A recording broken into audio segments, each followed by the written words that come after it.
Ahí vamos, ¿sí?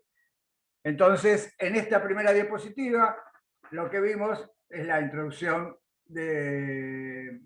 a la materia y los conceptos básicos ondulatorios y los elementos en juego que están en la definición de movimiento ondulatorio. Y bueno, y entonces les anticipo para que tengan como un mapa de lo que vamos a hacer en la primera parte del curso, es que bueno, lo que les dije en el mail de repasar un grado de libertad, ¿sí? Después vamos a pasar a 2 grados de libertad y vamos a ver qué dificultades aparecen y por qué no se ve en física 1 2 grados de libertad o 2 partes móviles.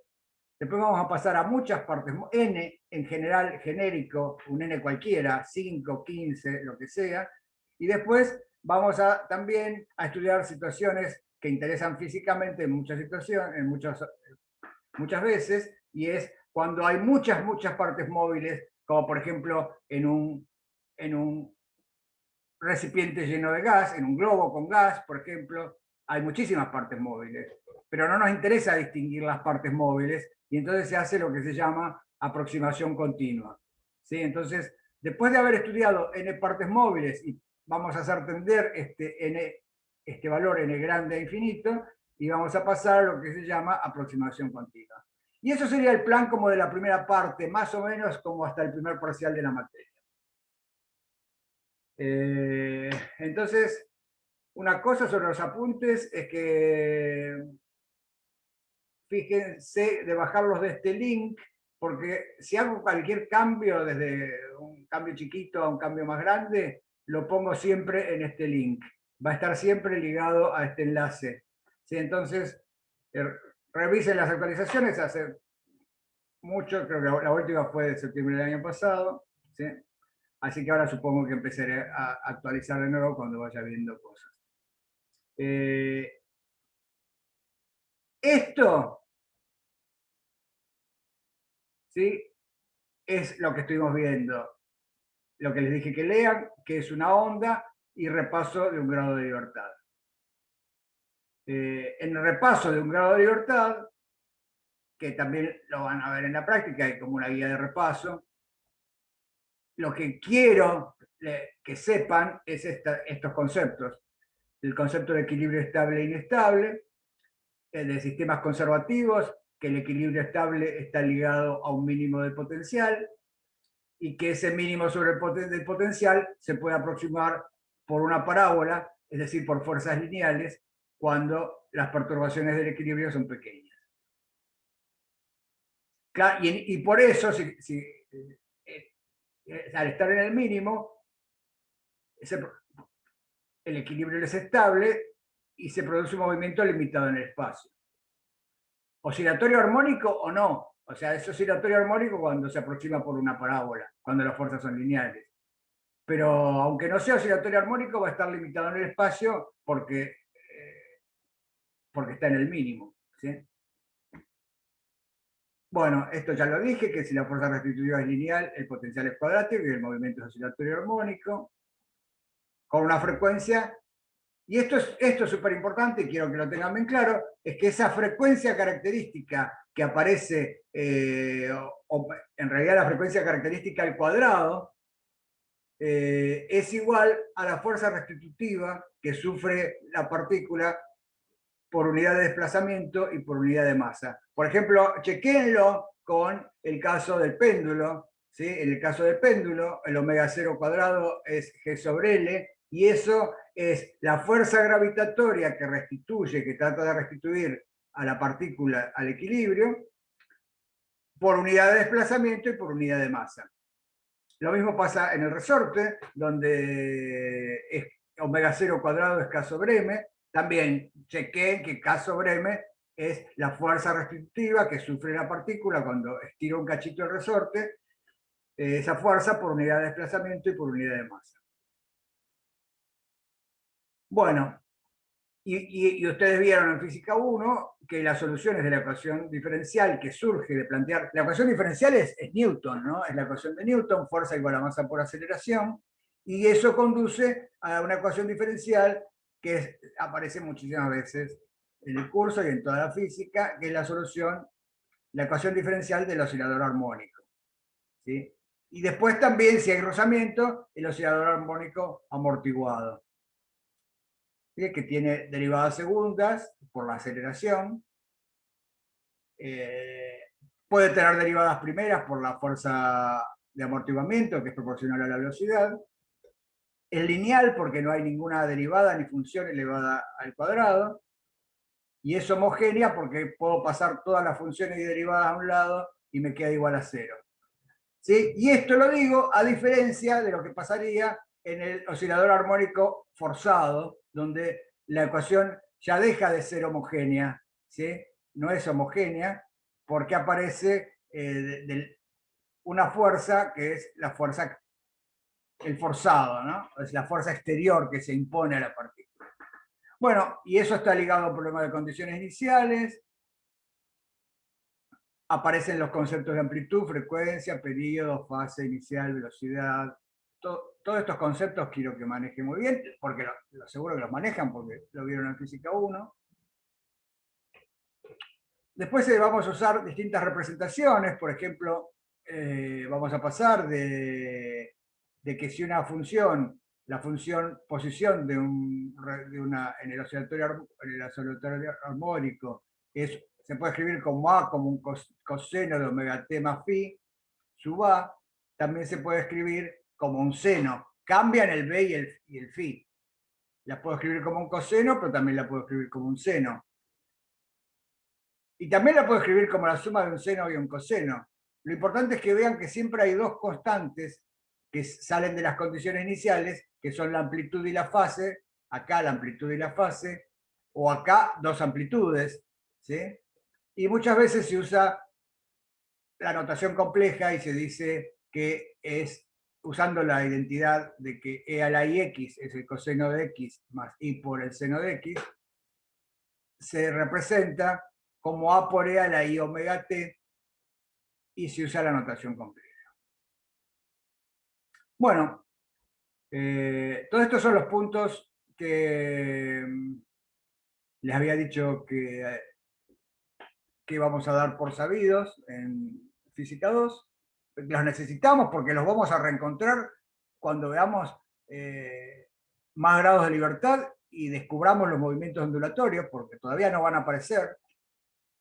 Y bueno, recalco que las ecuaciones que obtenemos siempre van a ser lineales y por eso vale el principio de superposición, que quiere decir que si yo tengo una perturbación, produzco una perturbación en un medio y tengo la perturbación que se propaga, y si produzco la perturbación en otro lugar del medio y tengo la perturbación que se propaga, cuando produzca estas perturbaciones simultáneamente en el mismo medio, la perturbación resultante va a ser la suma de estas dos perturbaciones. Eso es una consecuencia de la linealidad de las ecuaciones que estamos usando.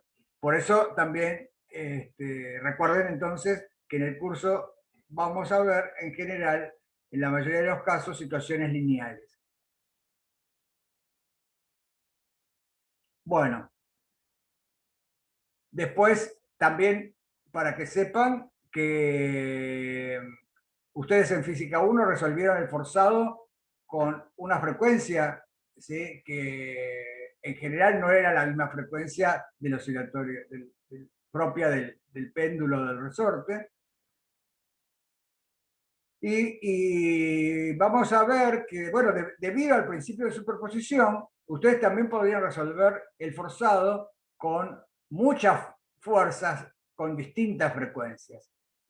Y entonces se podrían resolver forzados más complicados, es que es un tema que tiene mucho interés porque hay una propiedad matemática que vamos a ver en el curso y que van a ver en las materias de matemática de la carrera, que cualquier función periódica se puede escribir como suma de funciones armónicas. Y entonces, justamente juntando estos dos ingredientes, de que la ecuación es lineal y puedo resolver una suma de frecuencias, y que las funciones periódicas se escriben como suma de funciones armónicas, quiere decir que también vamos a saber resolver el forzado con cualquier fuerza periódica, no necesariamente un seno o un coseno, usando estas propiedades. Bueno, nada, repaso de un grado de libertad.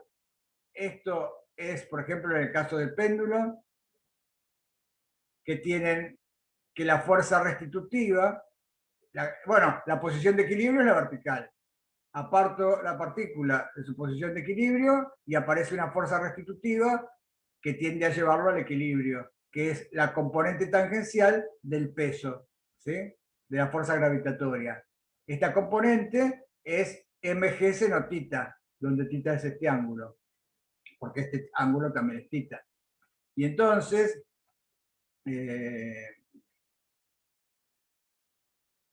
por ejemplo,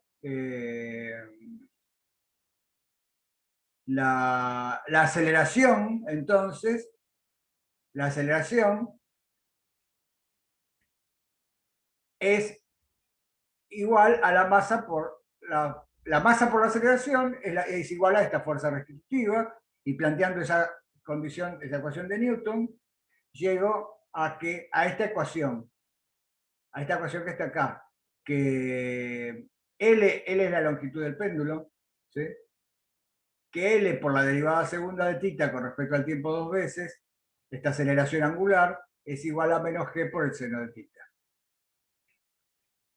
Fíjense que la fuerza restitutiva, acá si yo la dibujo, no es una parábola, no es lineal, es una función seno. Y entonces, este problema no es lineal. Y entonces la solución de este problema, de esta ecuación, no es un movimiento oscilatorio armónico. Solo es un oscilatorio armónico si doy condiciones iniciales, velocidad y posición inicial, que no me saquen mucho a la partícula de ángulos tita mucho menores que 1, ángulos tita en radianes mucho menores que 1. ¿Sí? Porque en ese caso, uno se puede quedar con el primer término del desarrollo en serie de Taylor del seno, que es tita directamente. El seno de x es x. Después vienen términos en x cubo, en x quinta, etc. ¿sí? Pero entonces para tita pequeño, uno se puede aproximar que el seno de x es x, y entonces la ecuación queda una ecuación lineal, porque queda la derivada segunda, está la primera potencia, y la incógnita tita está la primera potencia. Acá no estaba la primera potencia. Y entonces sale que la frecuencia del péndulo es G sobre L. La frecuencia del péndulo al cuadrado es G sobre L. Y ahí sale el período, que es 2pi sobre la frecuencia, y que la solución es así. Bueno, el ejemplo lo quería contar porque es como que uno dice, uy, pero entonces qué macana, solo voy a poder resolver estos problemas cuando la condición inicial sea de ángulo pequeño. Y bueno, no, en realidad hoy en día con las computadoras podemos resolver estas ecuaciones muy rápido si sabemos usar, si sabemos explicarle a la computadora qué es lo que tiene que hacer. Le tenemos que explicar que debería, si quisiéramos resolver el caso general, le tendríamos que explicar a la computadora que tiene que resolver esta ecuación diferencial. ¿Sí? Esta es la ecuación diferencial verdadera, exacta, rigurosa. ¿Sí? En cambio, esta es una aproximada. Entonces, si quisiera resolver esta ecuación rigurosa, que no es lineal, se puede intentar una solución numérica. Y entonces la solución numérica consiste en pasar esta ecuación, que es de segundo orden, tiene una derivada segunda, y que acá tiene la incógnita. ¿Cuál es la incógnita de esta ecuación diferencial?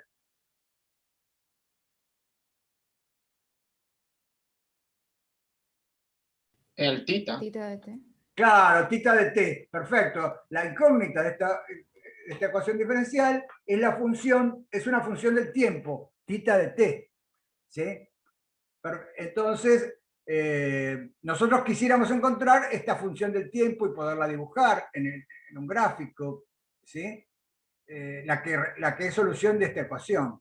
Entonces, como la receta más sencilla para resolver ecuaciones de segundo orden es pensar las ecuaciones de segundo orden como un sistema de dos ecuaciones de primer orden. ¿Sí? Por ejemplo, yo podría definir, que la tenemos definida, la velocidad angular omega como tita punto, como la derivada primera de tita, ¿no? Como, ¿sí? Y entonces, eh,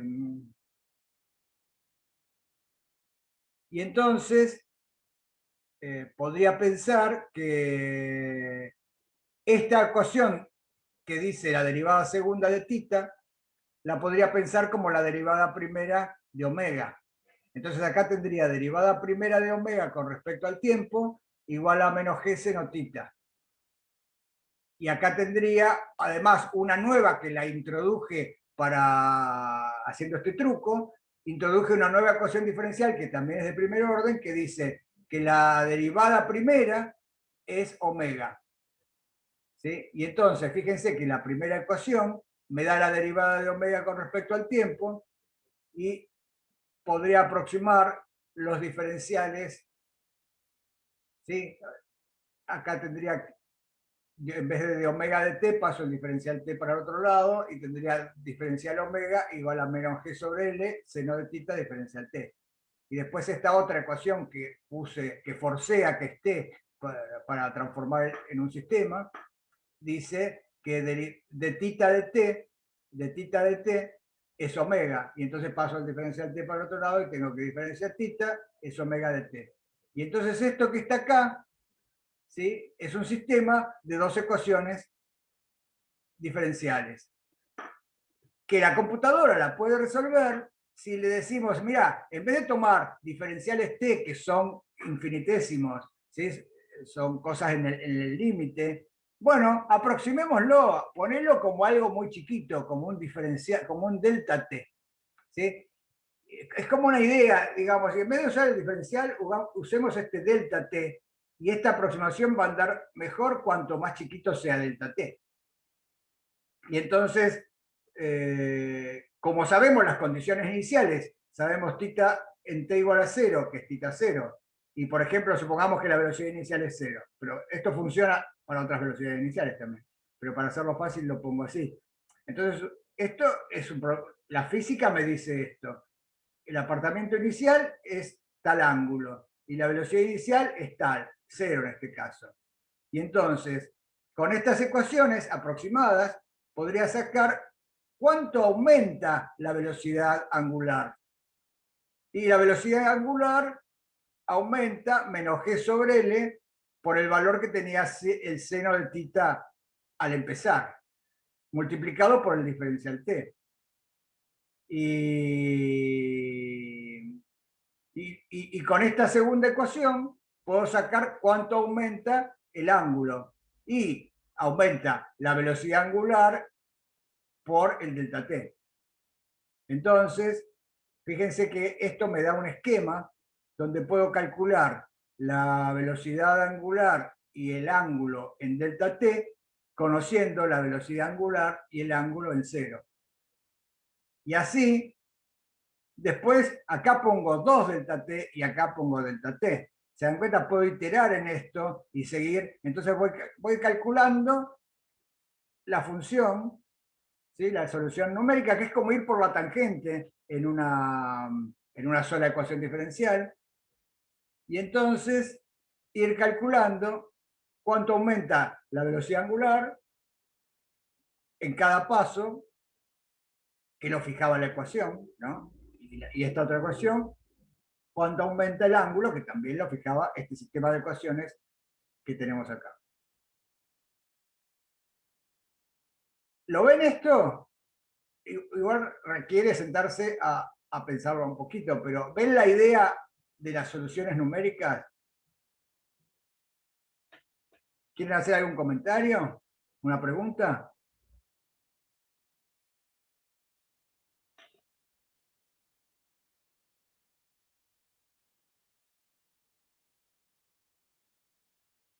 Bueno, entonces, bueno, eso.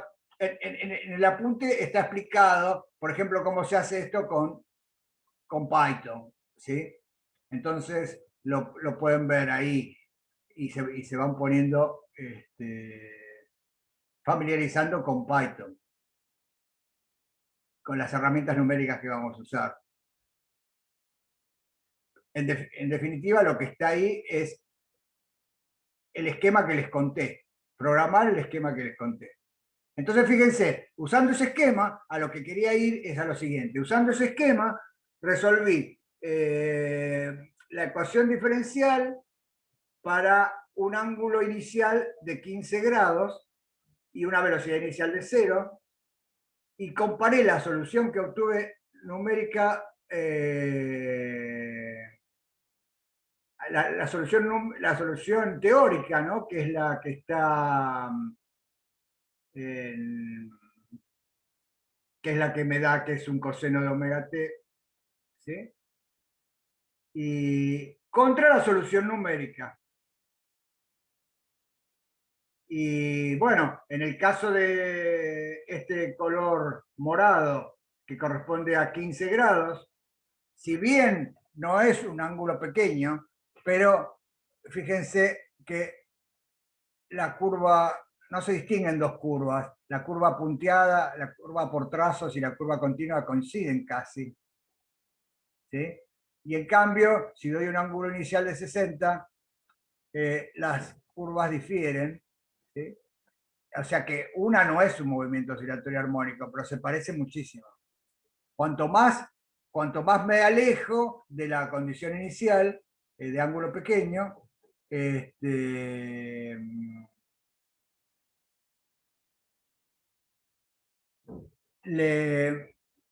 más diferente va a ser, ¿no? Entonces, puedo controlar si una manera de controlar si mi aproximación numérica funciona es controlar si se conserva la energía, y entonces ustedes con el programa pueden calcular la energía potencial y la cinética en cada instante de tiempo, y pueden ver que esta cantidad, si se mantiene constante o no. Si no se mantiene constante, está mal. Bueno, entonces acá la grafiqué y tienen, ven, la energía potencial y la energía cinética, la energía potencial en celestito, la energía cinética en este morado, y entonces acá está la suma de las dos, ¿sí? Y la suma de las dos casi que se mantiene constante. Pero en realidad esto me está diciendo que el método tiene una falla, claro, porque es un método, los métodos numéricos son aproximados y tienen un error. Entonces, cuando estudien cálculo numérico van a ver cómo acotar esos errores y todo eso, pero acá yo solo quiero que se queden con la idea original de cómo resolver un problema numérico un poco así a fuerza bruta, ¿no? Como, pero sí, sin muchas sofisticaciones, pero que funciona, ¿sí? Y cómo controlarlo. Bueno, nada, que el error numérico va a aumentar si yo hago los pasos muy chiquitos o muy grandes, ¿eh? Si hago los pasos grandes, el error numérico va a cambiar. Y entonces acá se puede calcular el error relativo en cada caso. ¿Sí? Y bueno, lo mismo si hay un péndulo con rozamiento, esto lo van a ver en la práctica con más detalle, pero pues, es lo mismo. Acá tienen la ecuación de segundo orden y la tienen que transformar en un sistema de dos ecuaciones de primer orden. Y usar el mismo esquema anterior. Y entonces van a sacar la solución que ustedes vieron en física 1, que es la punteada, que es la aproximada para ángulos pequeños, y pueden sacar la solución que da este método de resolver la ecuación diferencial, que se llama método de Euler, ¿sí? Que es ese método como de irse en una curva, irse por la tangente de un punto a otro, y entonces hay un error. Pero ese error es chiquito si los puntos están muy cerca. Entonces, acá está hecho, conviene hacerlo para ver que uno está haciendo las cosas bien en la computadora, y puede comparar la solución numérica con la solución aproximada para ángulos pequeños. Y de la misma manera se puede chequear la conservación de la energía. Ojo, claro, uno dice cómo, pero si acá hay fuerza de rozamiento, la energía se conserva. Bueno, la energía no se conserva, la energía de la partícula, del péndulo, ¿no? Que está oscilando, porque va perdiendo energía. De hecho, acá se ve que si esto es el ángulo, fíjense que tiende a cero, claro, tiende a la posición de equilibrio. ¿Se conserva la energía? Bueno, en ese sentido no, pero sí se cumple el principio de conservación de la energía, que dice que la energía que pierde el sistema es el trabajo realizado por el entregado a la fuerza de rozamiento. ¿Sí? Es decir, se puede comprobar que la energía mecánica de la partícula que está oscilando, más la energía disipada, gastada en rozamiento con el aire, es constante. Y ustedes pueden calcular esa energía, o sea que todo esto, además de usar una herramienta numérica, los pone a prueba con lo que sabían de física 1. Y eso es un poco... Bueno, acá hay ejemplos de casos muy, muy no lineales incluso. Fíjense que le puse una condición inicial eh,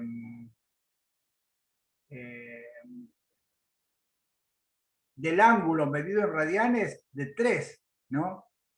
3 radianes, que es casi pi. Pi radianes sería el péndulo en la vertical, ¿sí? O sea, en vez de la posición de equilibrio, la condición inicial es el péndulo en la vertical, casi. Esto es 3 radianes, ¿no? Entonces, fíjense, la solución sale de 3 y cómo va evolucionando el ángulo. Claro, uno dice, pero ¿cómo? Acá te pasaste de pi, de 2 pi. Claro, bueno, porque resulta que como acá tiene velocidad inicial, ven que dice tita punto 0 igual a 10 segundos a la menos 1. Claro, entonces si uno lo deja desde arriba y le da un empujón además, lo que va a hacer el péndulo es dar vueltas. Entonces por eso el ángulo se pasa de 2pi. Quiere decir que ya se pasó, que después se pasa de 4pi, que da una vuelta más, y después se da una vuelta más, pero fue gastando la energía, y entonces se queda oscilando ahí alrededor de 18,87, que se puede calcular que es el ángulo final. 18 radianes, en realidad, o sea, se queda, quiere decir que dio muchas vueltas, que dio 2 vueltas y pico. ¿Sí? Y entonces ahí yo creo que en el apunte comparto un video de cómo esto da vuelta. Fíjense que todo esto, si uno se queda con el problema de fuerzas lineales, no lo ve todos estos fenómenos que están ocurriendo, y bueno, para eso necesitan la herramienta numérica, que es muy sencillo aprenderla, es casi como se aprende a usar el WhatsApp. Uno va probando y va viendo y le va preguntando a alguien que sepa, o busca en internet, y bueno, es la manera que casi todos los físicos aprendimos a programar. Así, como aprendimos a usar cualquier aplicación del teléfono. Que no fuimos a tomar clases, sino que fuimos viendo, probando, poniendo mano, equivocándonos, y eso es lo que les recomiendo que hagan ustedes. Bueno, entonces acá terminaríamos con el tema de... No terminaríamos, es la introducción que quería hacer un poco sobre la ventaja de usar métodos numéricos. Y en la materia va a haber prácticas numéricas. Y vamos a usar continuamente, tanto en la teórica como en la práctica, ejemplos numéricos. ¿Sí? Son ejemplos que sería muy trabajoso resolverlos analíticamente, pero que numéricamente salen enseguida, y es una pena que se lo pierdan ahora. Entonces hay cada vez una tendencia mayor a que en las materias elementales se usen herramientas numéricas, especialmente estas herramientas numéricas que se pueden usar desde el celular, ¿no? Por ejemplo, el Google Colab, el Collaboratory que les recomendé, que vamos a usar, se puede manejar desde el celular, es maravilloso, ¿no? Se trabaja en la nube, bueno, y para ciertas cosas funciona muy bien. Franco de Pedro pregunta, ¿vamos a tener trabajos prácticos durante la cursada? Sí, vamos a tener trabajos prácticos numéricos. Después también lo vamos a hablar en la segunda parte.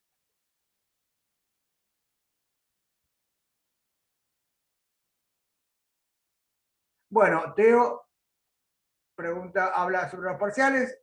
Los parciales no sabemos bien cómo van a ser, porque la facultad, después lo vamos a charlar, la facultad habilitó la posibilidad de hacer exámenes presenciales. ¿Sí? Entonces, vamos a intentar hacer presenciales. ¿Sí? La facultad instaló todos los cuidados necesarios en la reforma, de unas reformas que se hicieron para tener espacios ventilados y con control de anhídrido carbónico, y entonces con un número de personas por metro cuadrado vamos a ver si se va a hacer este cuatrimestre la primera vez que vamos a hacer en los cuatrimestres virtuales cosas presenciales. O sea, no descartamos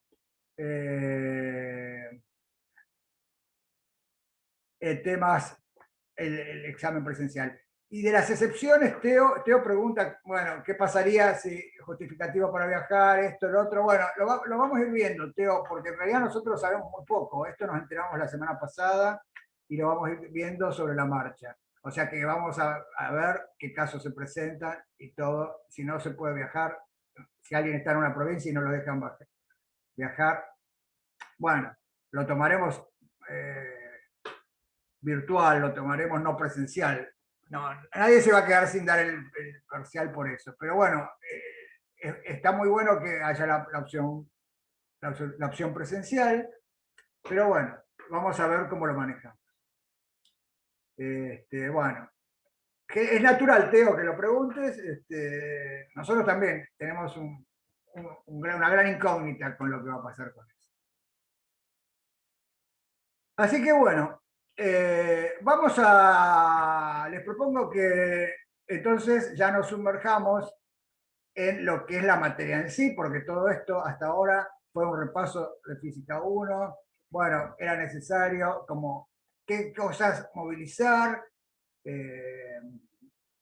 No espero que con esto lo tengan todo claro, sino que sepan, la función de las teóricas es que sepan qué tienen que estudiar y que discutamos cosas que a lo mejor no encuentran en los libros y me pregunten. Así que bueno, repasen estos temas que vimos, vayan haciéndose amigos de la herramienta numérica de a poquito, uno lo va haciendo de a poquito eso. Sigan los ejemplos que están en los apuntes, en las prácticas vamos a dar ejemplos, en todos lados van a encontrar ejemplos. Entonces, ahora como tracemos una línea, un antes y un después, y vamos a entrar en lo nuevo de la materia, que sería, lo nuevo de la materia sería seguir estudiando como en física 1 sistemas que están en el equilibrio estable y se los aparta del equilibrio con pequeñas perturbaciones, tal que las fuerzas restitutivas sean lineales. Esa va a ser la idea. Pero claro, ahora los sistemas van a tener más grados de libertad. Los grados de libertad, por grados de libertad nos referimos al número de coordenadas que se necesitan para describir un problema, ¿no? En el caso del péndulo había un grado de libertad porque necesitaba dar la función θ de t. Esa función θ de ese ángulo en función del tiempo era el grado de libertad. ¿Sí? Si yo daba esa función, conocía todo. conocía la velocidad, la aceleración, la fuerza restitutiva, la energía, todo lo que quisiera saber sobre ese sistema. Bueno, ahora lo mismo, pero en vez de tener un grado de libertad, vamos a estudiar sistemas que tengan 2 grados de libertad y después 3, y así vamos a tratar de ir avanzando. Pero primero vamos a empezar por lo más fácil, que es 2, y entonces vamos a ver que la dificultad está, que aparece una dificultad que es matemática y que nos vamos a tener que enfrentar con una dificultad matemática, que es que las ecuaciones diferenciales no estaban como antes, que era una ecuación para el grado de libertad, sino que ahora vamos a tener, no vamos a tener una ecuación para un grado de libertad y otra ecuación para el otro grado de libertad. Lo que vamos a ver es que las ecuaciones diferenciales para el grado de libertad 1 involucran también al grado de libertad 2, y que la ecuación diferencial para el grado de libertad 2 involucra también el grado de libertad 1. Es decir, que las ecuaciones diferenciales están acopladas. Y en todo ese proceso de luchar contra esta nueva dificultad van a aparecer los conceptos de coordenadas normales, de modos normales y frecuencias normales. Y como regalo de todo eso, vamos a obtener un cuarto objetivo, que es que el movimiento más general de un sistema con 2 grados de libertad va a ser una superposición de 2 movimientos oscilatorios armónicos. Sí, Franco está pensando en los parciales, pero el tema de los parciales lo vamos a hablar después, como dijo María Luz en el chat, después en la segunda parte de la clase de hoy.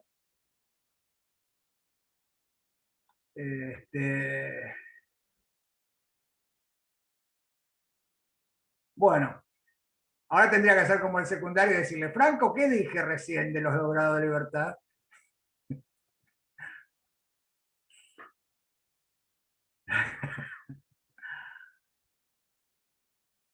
Y eso por pensar en los parciales, ¿ves? Bueno, vamos a, vamos a mostrar un ejemplo concreto, porque todo esto que dije es muy teórico, ¿sí? Entonces no hay nada mejor que poner un ejemplo. ¿Sí? Vamos a poner este ejemplo. Claro, sí, Franco, vaya a dirección, dice Tomás.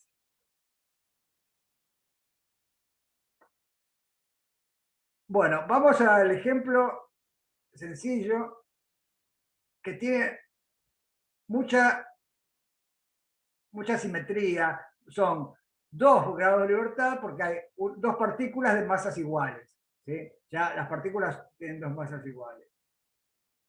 Y que están unidas por 3 resortes.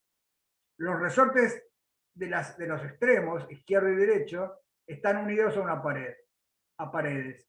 ¿Sí? Es decir que no se puede mover este extremo del resorte, no se puede mover se puede mover esta partícula y esta partícula. Y supongamos, para hacerlo re fácil, que la longitud natural de los resortes es acá, la posición de equilibrio, esta línea punteada que está acá. Esto sería la posición de equilibrio. Este pedacito es igual a este y es igual a este. Los 3 resortes son idénticos, tienen la misma longitud natural, tienen las mismas constantes elásticas K, y las 2 partes móviles tienen la misma masa. ¿Sí? Entonces, vamos ahora a apartar estas masas de su posición de equilibrio. Puedo correr la masa de la izquierda un cachito para la derecha y la masa de esta también la puedo correr otro cachito. Así. ¿Sí? Entonces, el título dice 2 grados de libertad, pero la pregunta que les quiero hacer es la siguiente. ¿Por qué? ¿Cómo justificarían que esto es un sistema con 2 grados de libertad?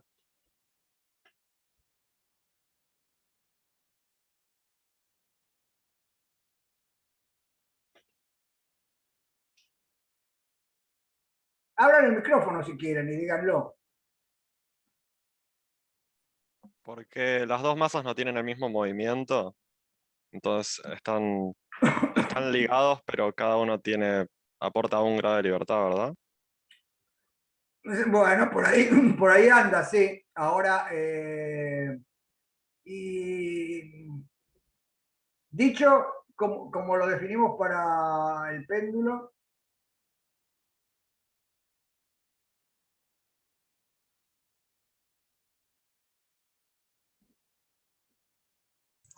Porque tenemos dos posiciones que dependen del tiempo. claro, bien, Flor. Bueno, veo que están contestando en el chat. Sí, todos la tienen bastante clara. ¿Sí? Bueno, Mauro, me gusta lo que dice Mauro, o sea, eso es más como riguroso. Las condiciones del sistema hacen que el movimiento de cada masa esté dado, dice Mauro, por una sola coordenada. Y va por ahí la cosa, sí.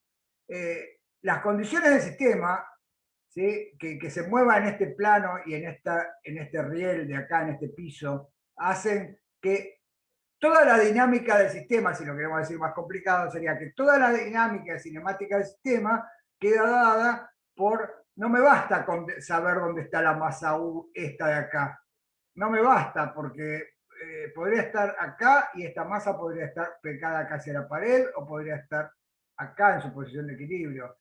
Entonces, para conocer toda la dinámica del sistema, necesito dos funciones del tiempo. Eso, Matías también lo dice, necesitas dos coordenadas para escribir el estado del sistema. Eso, perfecto. Entonces, por eso esto es 2 grados de libertad, porque necesito dos coordenadas. El tema es que, si esto está claro, es cuáles son esas dos coordenadas.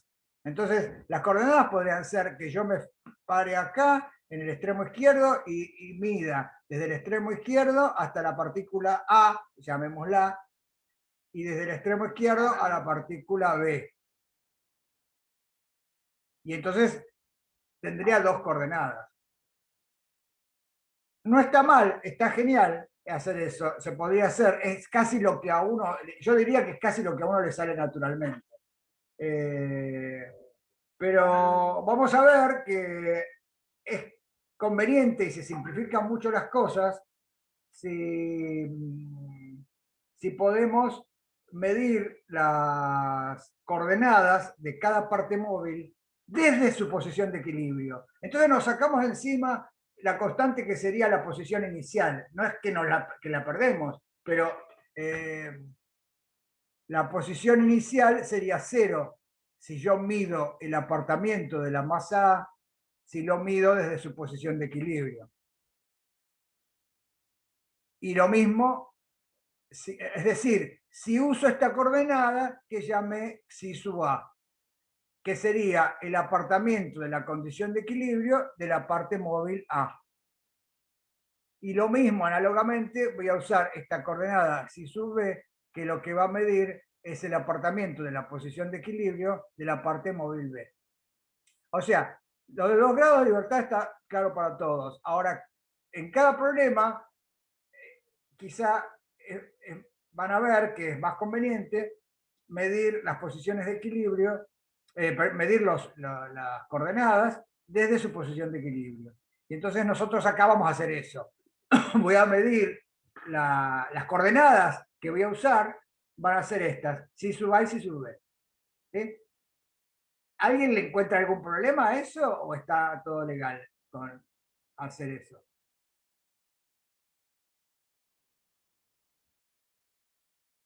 ¿Qué pasaría si por las condiciones iniciales uno puede quedar en la posición, empieza en la posición del equilibrio, pero el otro sí o sí tiene que empezar fuera? Bueno, dice Por Fran. ejemplo, no si hubiera una barra rígida, pero si el resorte ¿Les parece tuviera bien o hay algún problema? ¿O les choca? ¿Les produce? Todo bien. ¿No? O sea, sí, está todo bien porque no es que voy a usar un sistema no inercial, porque no me estoy parando en la partícula, me estoy parando en el lugar donde la partícula estaba en equilibrio. ¿Sí? Entonces, fíjense, porque esto es algo que vamos a usar más adelante, que yo digo la parte izquierda, Pero la parte izquierda también la podía decir la parte que en el equilibrio estaba en 1/3 de la longitud entre las dos paredes. O sea, cada parte móvil está como identificada por su posición de equilibrio. Bueno, esto es un detalle. Lo que quiero es que vean entonces que vamos a usar las coordenadas y sub A y si sub B.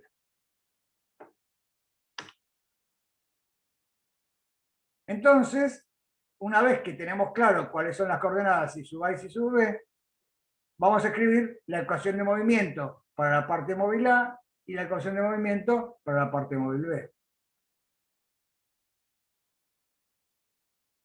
Facundo pregunta, si las condiciones iniciales obligaran a una masa a no poder empezar en la posición de equilibrio, no genera ningún problema, ¿no? Eso pregunta Facundo. Y no, porque sería que a esa parte móvil tendría que especificar, como te acordás, como hicimos acá, por ejemplo, tendría que decir tita de 0 igual a tita 0. Ahora tendría que decir si sub A de 0 igual a tanto. Que no es la posición de equilibrio. Fíjate, el péndulo tampoco lo empezábamos en la posición de equilibrio.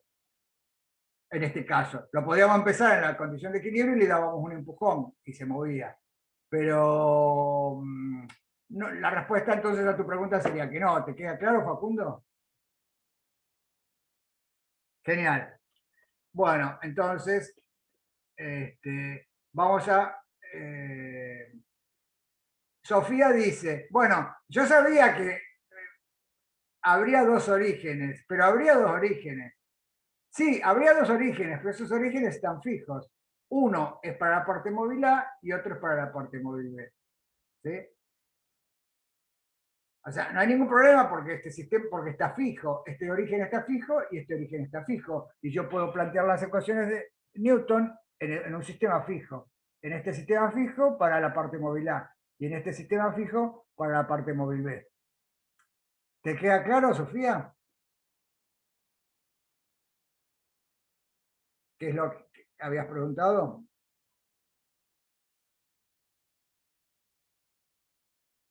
Genial. Bueno, entonces ahora voy a escribir las ecuaciones de movimiento. ¿Qué sería? Que la masa por la aceleración de la parte móvil A y la aceleración de la parte móvil A es la derivada segunda del psi sub A. ¿Sí? Por eso entonces acá puse, bueno, acá puse ya la ecuación, pasé dividiendo la masa, ¿no? Pero la ecuación de Newton serían pasando esta masa que está acá, pasándola a este lado y tener masa por aceleración de la parte móvil A. ¿Y qué es lo que está del lado derecho de la ecuación? De la primera ecuación.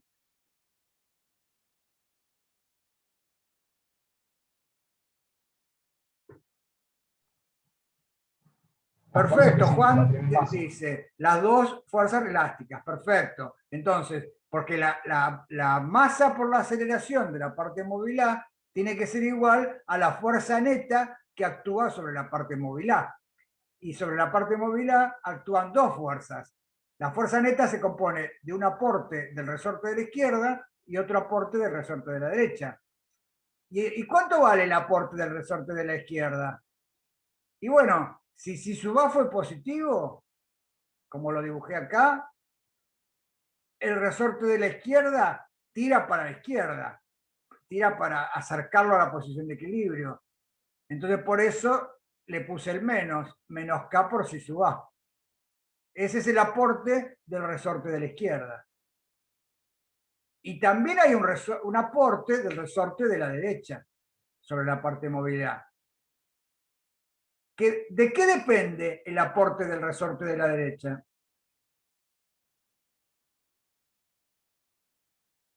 ¿De la partícula B?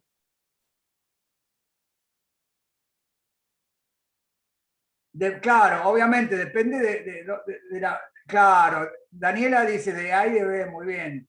Y Miguel dice de la posición relativa entre A y B, muy bien. Ya, claro, de la separación, dice Facundo, claro. Depende de la separación, la clave está ahí, que depende de la separación. Si A y B los separé la misma cantidad, el resorte del medio no juega ningún papel, la fuerza tiene que ser 0. ¿Sí? Y entonces por eso, fíjense, bueno, si uno después piensa en los signos y todo, fíjense que el aporte del resorte de la derecha, que sería este que está acá, ¿sí? Depende de si sub B menos si sub A. Si sub B es igual a si sub A, el resorte del centro no juega ningún papel. ¿Sí? Genial. Y entonces acá ya no hay más nada que hacer. Esta es una ecuación de Newton. Pero ahora tengo otra parte móvil. Y entonces tengo otra ecuación de Newton y lo mismo. Sobre esta parte móvil, sobre la parte móvil B, actúan dos fuerzas elásticas, igual que antes, que es la del resorte de la derecha, que depende que si sub B está como lo dibujé,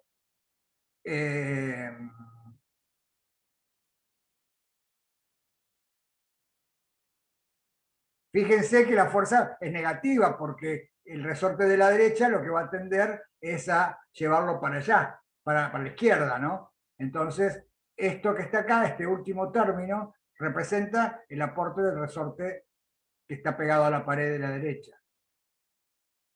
Y el término que está acá, el primer término, este término entre paréntesis, juega un papel muy similar a este, porque ahora representa el aporte del resorte del centro sobre la masa de la derecha. Y ese aporte ya dijimos que depende de cuán estirado esté el resorte, y eso depende de las posiciones relativas entre las partes móviles A y B. Y entonces, de nuevo, acá aparece este término que tiene menos I sub B menos I sub A. Entonces, este primer recuadrito blanco lo tienen todos claro de lo que hicimos. Este es el paso inicial de todo problema, plantear las ecuaciones de Newton. ¿Sí? Genial. Entonces, ahora digo, a ver, juntemos, acá tengo si sub A y acá tengo si sub A, y acá tengo si sub B y acá tengo si sub B. Juntemos todos los si sub A y los si sub B, y entonces en este siguiente recuadrito lo que hice fue juntar los si sub A. Me queda menos y menos, me queda menos 2 K sobre M si sub A, más K sobre M si sub B. Y acá me aparece K sobre M si sub A menos 2K sobre M si sub B. Y entonces, fíjense que ahora lo que tenemos, si bien es parecido y el método es el mismo que usamos para el péndulo, no es lo mismo. ¿Cuál es el problema acá? El problema ya lo anticipé. Es que la ecuación para la parte móvil A involucra a la parte móvil B. No la puedo resolver si no conozco dónde estaba la parte móvil B. Si no conozco en cada instante dónde está la parte móvil B. Y la ecuación para la parte móvil B involucra la parte móvil B, es casi como la ecuación del resorte, pero tiene un término que contiene a la parte móvil A. Entonces no puedo resolver el movimiento de la parte móvil B a menos que conozca el movimiento de la parte móvil A. ¿Todos se dan cuenta que ese es un problema? Y que no nos deja seguir haciendo como lo hacíamos antes en el caso del resorte. Acá se me pasó una... Sí, bueno, todos lo ven. Boris Burr pregunta, ¿siempre habrá esa relación simétrica entre las ecuaciones del sistema o es porque este caso es muy simple? Este caso es simétrica, refleja la simetría que tiene esto. Es tan simple que tiene todos los K iguales y todas las masas iguales. Después, más adelante, hay otros ejemplos que vas a ver que en el apunte que no tienen esta simetría porque, por ejemplo, si pongo 3 resortes distintos y las 2 masas distintas, bueno, el mecanismo para obtener las ecuaciones va a ser el mismo, pero no va a tener esta simetría que acá tengo menos 2 y acá tengo KM. ¿Sí, Boris? Bueno. Perfecto. Entonces, claro, entonces cuando uno se encuentra con esto, hay una manera de resolver esto. Este problema nos hace acordar a lo que pasaba cuando teníamos sistemas de ecuaciones algebraicas, ¿se acuerdan? Cuando teníamos, por ejemplo, x más y igual a 5 y x menos y igual a 3. ¿Cuánto vale x e y? Bueno, ¿cómo hacían para resolver un sistema de ecuaciones algebraicas acopladas? ¿Sí? Esto que está acá es un sistema de ecuaciones diferenciales acopladas. ¿Sí? Es un sistema de ecuaciones diferenciales acopladas. No es un sistema de ecuaciones diferenciales desacopladas, como si tuviéramos n péndulos distintos. No. Es un sistema de ecuaciones diferenciales acopladas en el mismo sentido que las ecuaciones algebraicas acopladas lineales, y entonces Santi pone matrices, claro, aparecen matrices, triangulábamos la matriz, dice Flor, sí. Entonces, Liliana Nieto dice una genialidad que es sumando las ecuaciones, ¿sí? Cuando todavía no sabían matrices en el secundario, a lo mejor les enseñaban el método de igualación, de sustitución, esas cosas, ¿se acuerdan? Bueno, entonces vamos a empezar por ahí. Después va a haber un método matricial, seguro, obviamente, como ya se dan cuenta. ¿Sí? Pero primero vamos a introducirlo suavemente, ¿sí? Usando quizá algo parecido a lo que cuando nos enseñaban igualación, sustitución y esas cosas. Había un método que era tratar de despejar algunas de las incógnitas sumando y combinando las ecuaciones. ¿Sí? Entonces, por ejemplo, multiplicando esta ecuación por un número y esta ecuación por otro número y sumando o restando, se podían hacer desaparecer algunas de las cosas que me molestaban. Y entonces acá elegí el ejemplo supersimétrico porque acá es bastante evidente, ¿sí?, que cómo tiene que ser el proceso, debido a la simetría que tiene el sistema. Fíjense que sumando miembro a miembro estas dos ecuaciones, ¿qué voy a obtener del lado izquierdo? Y del lado izquierdo voy a obtener la derivada segunda de la suma de si sub a más si sub b. ¿Lo ven todos eso? Sí. Y del lado derecho,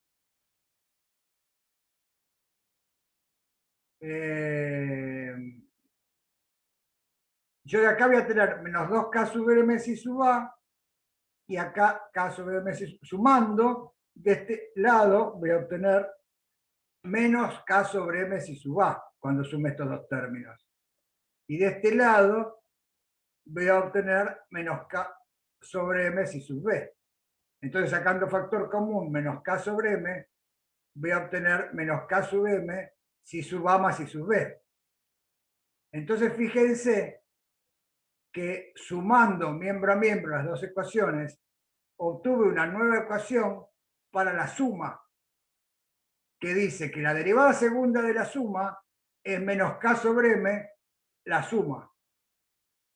Entonces, ¿a eso qué les hace acordar?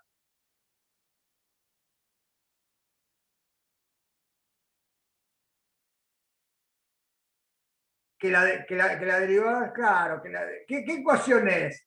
Claro, es el caso de un grado de libertad. El armónico simple, perfecto. Fíjense que entonces así nos damos cuenta que la suma de coordenadas satisface una ecuación diferencial idéntica a la de un grado de libertad. Y entonces, esa suma, que a mí no me interesaba la suma, pero bueno, lo obtuve, que la suma realiza un movimiento armónico simple, que es una función del tiempo armónica simple. ¿Sí? ¿Y con qué frecuencia?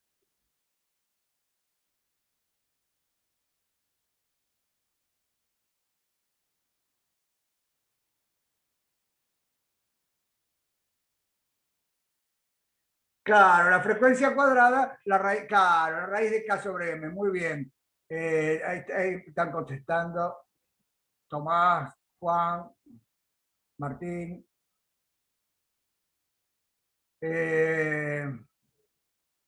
Claro, o sea, la suma realiza un movimiento oscilatorio armónico simple con frecuencia raíz de K sobre M. ¿Sí? Y lo mismo pasa con la resta. ¿Sí? La resta, si ahora hacemos la resta, me queda que si sub A menos si sub B, bueno, acá me queda menos 2K sobre M si sub A, menos K sobre M si sub A. Me quedaría menos 3K sobre M si sub A. Y acá me queda K sobre M si sub B, menos con menos me da más 2K sobre M si sub B, de nuevo 3K sobre M si sub B. Y entonces me quedaría que la derivada segunda de la resta es igual a menos 3K sobre M, la resta. Y entonces pasa lo mismo. Ahora la resta realizaría un movimiento armónico simple con frecuencia raíz de 3K sobre M. ¿Lo ven? Y entonces, ahora, todo lo que dije recién, en realidad que lo hicimos mentalmente, está dicho acá, ¿no? Que, si ven, es esto que hicimos acá. Si defino la suma si sub 1 como la suma, obtengo que la suma satisface la ecuación del oscilador armónico con frecuencia raíz de K sobre M. Y si defino si sub 2 la resta, obtengo que la resta satisface también la ecuación de un oscilador armónico con frecuencia raíz de 3K sobre M. ¿Sí? Y entonces, esto quiere decir que la suma es una función armónica del tiempo, ¿sí? Que es una amplitud por el coseno de omega 1 t más phi 1, donde omega 1 es K sobre M al cuadrado, ¿no? Omega 1 al cuadrado es K sobre M. Y que si sub 2 es otra amplitud que no conozco por el coseno de omega 2, que sí lo conozco, que es la raíz de 3K sobre M, más phi sub 2. Y entonces tengo A1, phi 1, A2 y phi 2 que no conozco. ¿Sí? Este paso lo entendieron todos, es lo que discutimos antes. ¿Sí? Y no tenemos más remedio que llegar a esta conclusión, que ahora si 1 es esta función, si 2 es esta función, pero que hay 4 cosas que no conocemos. ¿Cuáles son esas 4 cosas que no conocemos?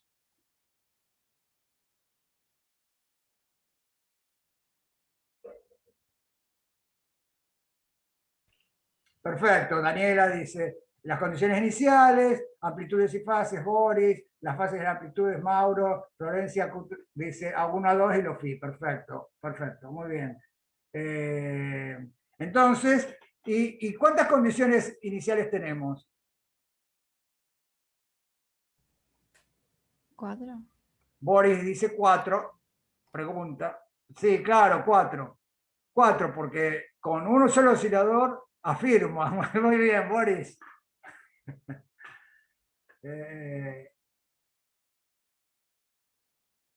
4, porque con un oscilador había 2. La posición y la velocidad inicial, ahora con dos partes móviles hay 4. 2 por cada parte móvil. La posición y la velocidad inicial para cada parte móvil. Entonces hay 4. Entonces con esas 4 condiciones iniciales me las tengo que arreglar para conocer las 4 constantes que están acá. Seguro que las voy a poder calcular a 1 phi 1, a 2 phi 2 mediante 4 condiciones iniciales. Entonces fíjense, el tema de 2 grados de libertad que involucra es como ingeniárselas para desacoplar el sistema. A veces no es tan fácil, porque si yo acá pongo K1, K2, K3 y M1 y M2, es lo que decíamos antes, lo que preguntaba creo que Boris, que decía, siempre va a conservar esa simetría. No, siempre no. Y entonces, a lo mejor no nos damos cuenta por qué hay que sumar y por qué hay que restar. Y si tenemos, imagínense si tenemos 10, también es más complicado, y entonces vamos a necesitar un método más sistemático. ¿Sí? De cómo arreglárnoslas para encontrar estas combinaciones que acá eran la suma y la resta, pero en otros lados no va a ser la suma y la resta. ¿Sí? De paso, aprovecho para decir que estas coordenadas que se desacoplan serían, se llaman coordenadas normales. Las coordenadas normales son las coordenadas que se desacoplan. Y Miguel dice, ¿sería el método matricial? Sí, vamos a tener un método matricial que nos va a decir como una receta para encontrar estas coordenadas normales y estas frecuencias que están desacopladas, que pertenecen a cada oscilador armónico independiente, se llaman frecuencias normales. ¿Sí? Entonces tenemos las coordenadas normales, que son las coordenadas nuevas, estas que nos inventamos para que se desacoplen, y tenemos las frecuencias normales, que son las frecuencias de estos movimientos desacoplados, tipo oscilatorio armónico. ¿Sí? Y bueno, hasta acá entonces.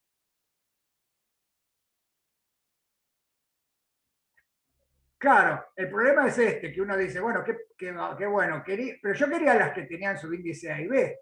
Yo no quería las coordenadas que tenían subíndice 1 y 2, las coordenadas normales. Es como que alguien que se pone pesado y dice, pero todo muy lindo, pero si yo quería las coordenadas con subíndice A y B, y obtuve las que tenían subíndice 1 y 2, ¿cómo harían para contestar eso?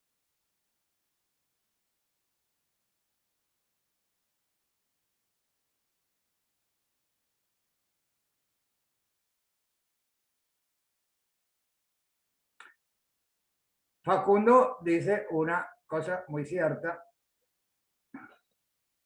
Miguel también, claro. O sea, dicen sumando, en este caso sumando, claro.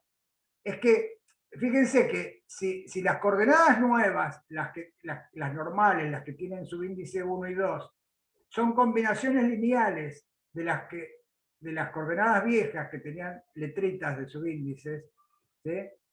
Entonces, siempre puedo invertir el sistema, por más que no sean la suma y la resta. Siempre podría despejar las coordenadas con letras en función de las coordenadas con números. Y entonces tener una transformación lineal, y esto tiene que prender unas lucecitas, transformación lineal, matrices, ¿sí? Claro, bueno, todas esas cosas que vamos a usar, y va a haber que invertir la matriz para pasar al sistema de las coordenadas viejas. Porque las que salen nuevas, las que salen bien son las coordenadas nuevas. Entonces lo que falta es recuperar las coordenadas viejas con letras A y B a partir de las coordenadas nuevas con subíndices 1 y 2. ¿Sí? Claro, y es muy fácil porque lo que dijeron ustedes,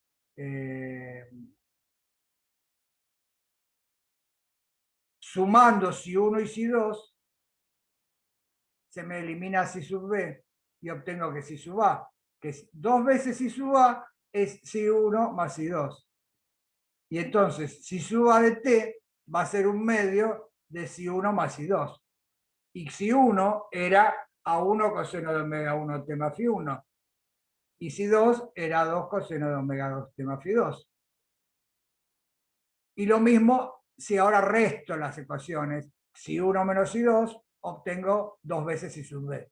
Y entonces si sub b es un medio de la resta. Y entonces, con el mismo A1, el mismo A2, el mismo phi 1, el mismo phi 2, pero ahora restados. ¿Sí? Y entonces, acá tenía las coordenadas normales, que sabía que realizaban movimientos oscilatorios armónicos, y acá paso a las coordenadas que a mí me interesan, las viejas coordenadas que son feas de alguna manera en el sentido de que dan ecuaciones diferenciales acopladas, pero son las que a mí me interesan en definitiva. A mí me interesan estas. Pero bueno, si me interesan estas, es fácil calcular estas. y después pasar, ¿no? Entonces, todo acá viene toda una teoría de las oscilaciones, que la van a retomar cuando estudien mecánica clásica mucho más adelante, a la mitad de la carrera más o menos, que es esencialmente esto, ¿sí? Que va a decir que, fíjense que el movimiento más general de la parte móvil A, para cualquier condición inicial, se escribe como una combinación lineal de dos movimientos oscilatorios armónicos. Y el movimiento más general de la parte móvil B, para cualquier condición inicial, de las A y B, se escribe como combinación lineal de dos movimientos oscilatorios armónicos. Y esto se va a ir dando siempre, que si tengo 5 grados de libertad, el movimiento más general de esos 5 grados de libertad va a ser una combinación lineal de 5 movimientos oscilatorios armónicos. ¿Sí? Y así, el caso que vieron en Física 1 es lo mismo, es el movimiento más general de 1 grado de libertad es un movimiento oscilatorio armónico para potenciales lineales, cuadráticos, ¿no? Entonces, hasta acá vamos bien. Me perdí una pregunta de Valen Cincunegui, que dice, si la longitud de los resortes en equilibrio no fuera L0, se necesitaría un término extra de la ecuación diferencial. Sí, perfecto. Aparecería un término extra porque la fuerza restitutiva sería la que teníamos antes menos la L0, ¿no? Entonces aparecería un término extra y nada más. Patricio pregunta, ¿siempre es de oscilatorios armónicos? Sí, porque siempre es de oscilatorios armónicos porque las ecuaciones diferenciales, ojo, si las ecuaciones originales son lineales, ¿sí? Y eso es fundamental. Por ejemplo, en el péndulo no eran lineales, había que linealizarlas, ¿sí? Con alguna aproximación. Pero si las ecuaciones diferenciales para cada parte móvil son lineales, es decir, no tienen ninguna incógnita a potencias distintas de 1 o del 0, siempre la suma y la resta te va a llevar a ecuaciones de derivada segunda proporcionales a la función sin derivar. Y entonces eso siempre me va a llevar a movimientos oscilatorios armónicos. ¿Sí? Eso que preguntaba Patricio. Patricio preguntaba eso. ¿Sí? Puede ser combinación lineal va a ser combinación lineal en este caso, de dos movimientos oscilatorios armónicos. Ojo, esos movimientos oscilatorios armónicos tienen frecuencias bien definidas. Fíjense que no dependen de las condiciones iniciales esas frecuencias. Dependen del sistema nada más. Entonces, bueno, lo único que faltaría es encontrar A1, A2, Φ1 y Φ2. ¿Sí? Perdón, una pregunta. Hacerlo. Para eso, como ya dijimos antes, había que imponer las condiciones iniciales. Y entonces, si bien uno pensaría, se las voy a poner acá, tendría que poner, si sub A de 0 es igual a 1/2 de A1 coseno de Φ1, más A2 coseno de Φ2. ¿Sí? Después, si sub B de 0 igual, bla, bla, bla. Y después, perdón, sí, ahí veo en el chat que alguien pone, sí, repitan la pregunta, por favor. Hola, ¿me escuchás? Sí, sí, había apagado el audio porque me estaban entrando mensajes de WhatsApp y no quería que me sonaran. Pero... Ok. Entiendo para qué sirven Psi1 y Psi2, porque te sirven para desacoplar el sistema, pero físicamente, ¿qué son exactamente Psi1 y Psi2? ¿Qué representan esa ecuación que tenés? O sea, ¿cómo lo podés entender, digamos? Esperá que te perdí. ¿Quién estaba hablando? Boris. Boris. Está bien. No entiendo el significado de Psi1 y Psi2. O sea, veo que te sirven para desacoplar el sistema y resolverlo, pero físicamente no lo entiendo, porque Psi-A y Psi-B entiendo ese movimiento de cada masa, pero no veo que serían Psi1 y Psi2. Si es que tienen algún significado. Creo que a esta altura nadie lo ve. O sea, a esta altura no lo ve nadie, pero si damos este pasito de poner las condiciones iniciales, lo vamos a ver. Así que Ok, espero. esperamos, ¿sí? O sea, Dale. te podría decir, así muy teóricamente, te podría decir que estas Si1 y Si2 representan movimientos del sistema que a lo mejor, fíjate, a esta altura te tendría que decir, mira, por ejemplo, suponete, si pudiera elegir a 2 igual a 0, ¿sí? A 2 sale de las condiciones iniciales, ¿no? O sea, si existen condiciones iniciales para las cuales A2 fuera 0, me quedaría que si A y si B se mueven con Si1, con la frecuencia omega 1 nada más. ¿Sí? Ok, sí. Entonces, te podría decir que físicamente eso representa el modo normal 1, la coordenada normal 1, representa un movimiento del sistema donde las dos partes móviles A y B se mueven en fase, así, ¿sí? Y con la misma frecuencia. Ok, creo que entiendo un poco más. Está bien. ¿Está bien? Ok.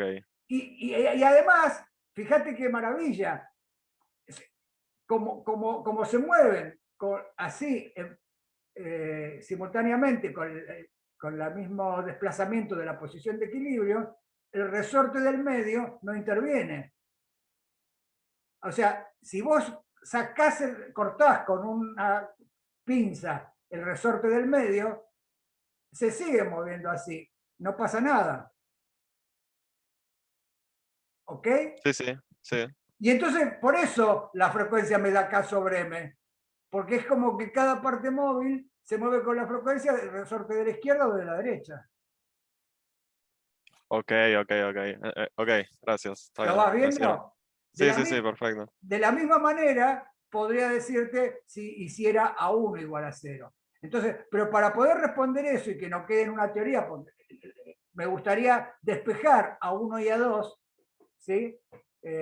Y en función de las condiciones iniciales, para decirte cuándo A1 es 0, cuándo A2 es 0. Y entonces si esos movimientos son posibles o no.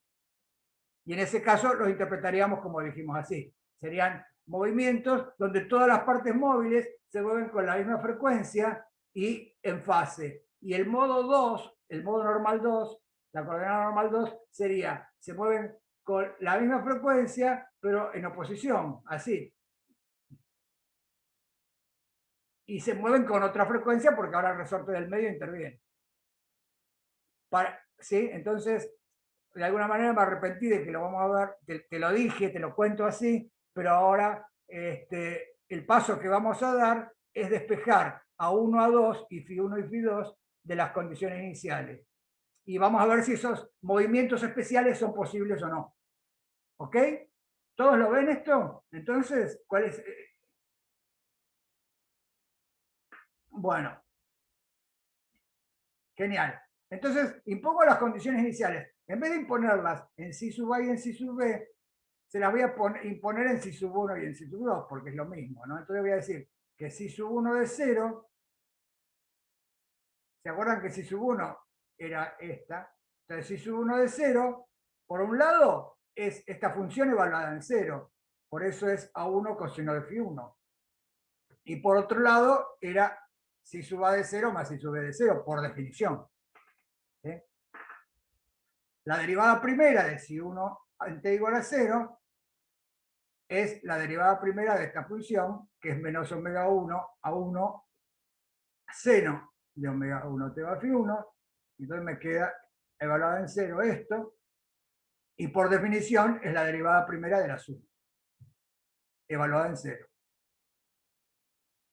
Y así lo mismo con la 2. O sea que esto, todos ven este cuadrito, este primer cuadrito blanco, cómo salió de imponer las condiciones de contorno, de iniciales, perdón.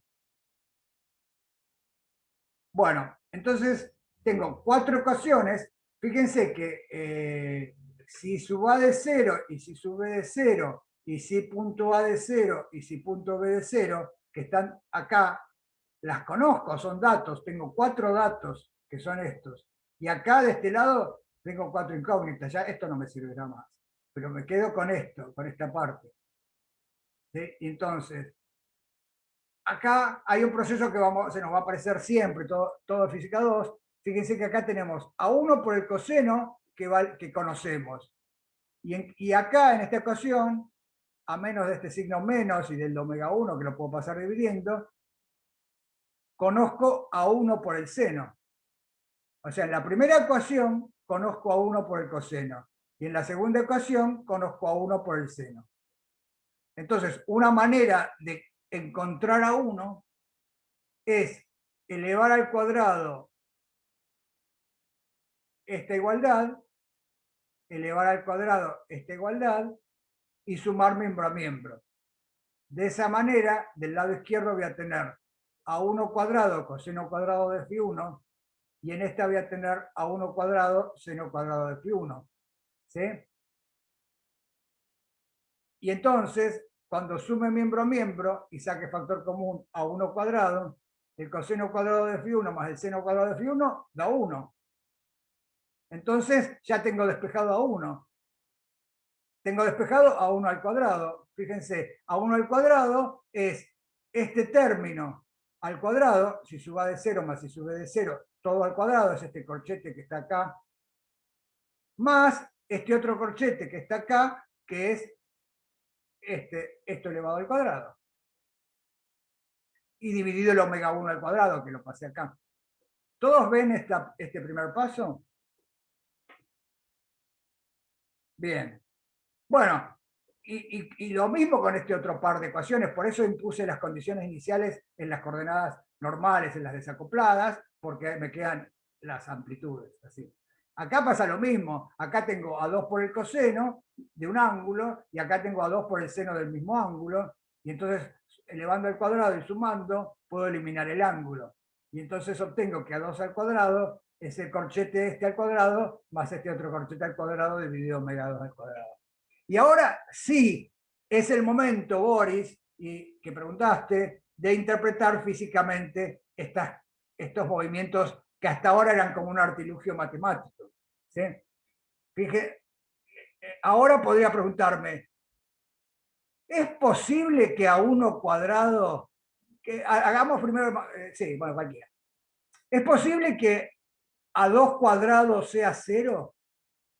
Porque si a 2 cuadrados fuera 0, es decir, si a 2 fuera 0, las partes móviles A y B realizarían ese movimiento que dijimos de moverse juntas en fase con la misma frecuencia.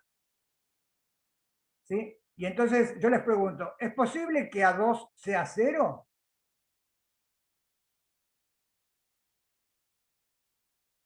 Sí. Sí. ¿Y en qué condiciones A2 sería 0? Cuando las condiciones iniciales de A y de B son iguales. Perfecto, muy bien. Las condiciones iniciales tienen que ser iguales, porque la única manera en que una combinación de una suma de cuadrados sea 0 es que cada término al cuadrado sea 0.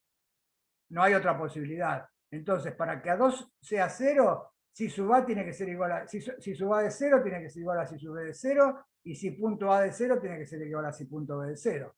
Y eso es equivalente a decir que tenía el sistema en el equilibrio así, y que les di la misma velocidad y las aparté lo mismo, y entonces el sistema se queda oscilando en este modo. Y entonces a esto es un movimiento posible. Y entonces fíjense que las coordenadas normales representan posibles movimientos del sistema donde todas las partes móviles se mueven con la misma frecuencia y en fase o en contrafase. ¿Sí? Porque me olvidé, lo hicimos así para A1 y ahora para A2 y ahora lo podría hacer para A1. ¿Es posible que A1 sea 0? Y sí, es posible siempre y cuando este corchete y este corchete sean simultáneamente 0. ¿Y cuándo son simultáneamente 0? Y si elijo condiciones iniciales para las partes móviles opuestas ahora. ¿Sí? Entonces debería elegir condiciones iniciales opuestas. Y entonces, en este sistema, elegir ahora así. Elegir así, por ejemplo. Y entonces dejarlo suelto y va a empezar a oscilar con una frecuencia que es el triple de la frecuencia cuadrada, que es el triple de la frecuencia anterior, más rápido, ¿sí? Más rápido porque las fuerzas restitutivas son más grandes, claro, porque antes el resorte del medio no aparecía, y ahora sí. Entonces, como las fuerzas restitutivas son más grandes, ahora esto se irá más rápido, pero el dibujito es este ahora. Es como otro movimiento. Entonces, fíjense que las coordenadas normales representan movimientos especiales donde todas las partes móviles se mueven con la misma frecuencia, ¿sí? Y esos movimientos especiales se llaman modos normales. Son los modos normales del sistema. Un sistema con 2 grados de libertad tiene 2 modos normales, ¿sí? Y son, en este ejemplo, serían los que están asociados a la coordenada xi1 y xi2. El modo 1 es cuando A2 es 0, y ya vimos que eso pasaba cuando dábamos condiciones iguales. Y el modo 2 es cuando A1 es 0, y ya vimos que eso pasaba si daba condiciones iniciales opuestas. Y es fácil chequear que omega 1 cuadrado, que era K sobre M, es la fuerza restitutiva por unidad de desplazamiento y por unidad de masa en ese movimiento modo 1. ¿Sí? Y es fácil chequear que omega 2 al cuadrado, que era 3K sobre M, ¿sí? También es la fuerza restitutiva por unidad de desplazamiento y por unidad de masa en ese movimiento especial, porque ahora aparece el resorte del medio y por eso la frecuencia al cuadrado es 3K sobre M. ¿Sí? Siempre la cantidad... Theo Carnegie dice, o sea, alejar las dos masitas la misma distancia, pero opuesta en dirección. Sí, o darles el mismo empujón para lados opuestos, también podría ser, o una combinación de las dos. Santi dice, ¿siempre la cantidad de modos normales es igual a los grados de libertad? Sí, siempre la cantidad de modos normales es igual a los grados de libertad. Puede haber casos donde a lo mejor las frecuencias de esos modos son iguales, y se dice en ese caso que están degenerados, pero bueno, lo vamos a ver cuando veamos el tratamiento general. ¿Sí? Pero sí, la respuesta, Santi, es que siempre la cantidad de modos normales es igual a los grados de libertad.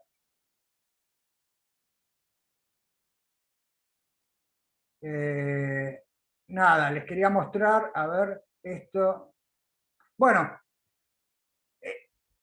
lo que quiero que se acuerden es entonces también, más allá del ejemplo particular, que fíjense que respondería a la pregunta de cuál es el sentido físico de estas coordenadas normales.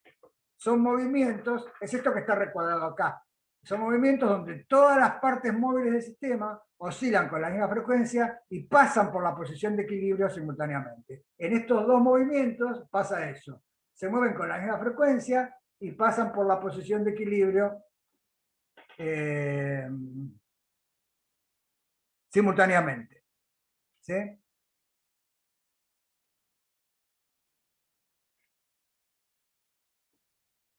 Les quería compartir, a ver si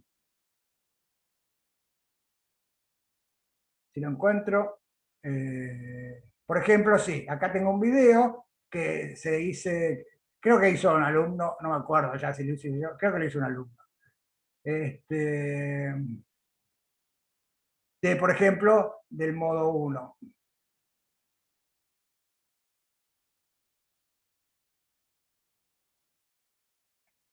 A ver. Claro, ¿ven? ¿Están viendo una animación? Sí. Bueno, en esta animación tenemos entonces eso, la parte móvil A y la parte móvil B, y se excitó el modo 1. El modo 1 es este. Se excitó con condiciones iniciales, no sé cuáles, habría que calcularlo, pero son las que satisfacían, esas que eran simétricas, ¿no? La misma apartamiento y la misma velocidad, para el mismo lado. Y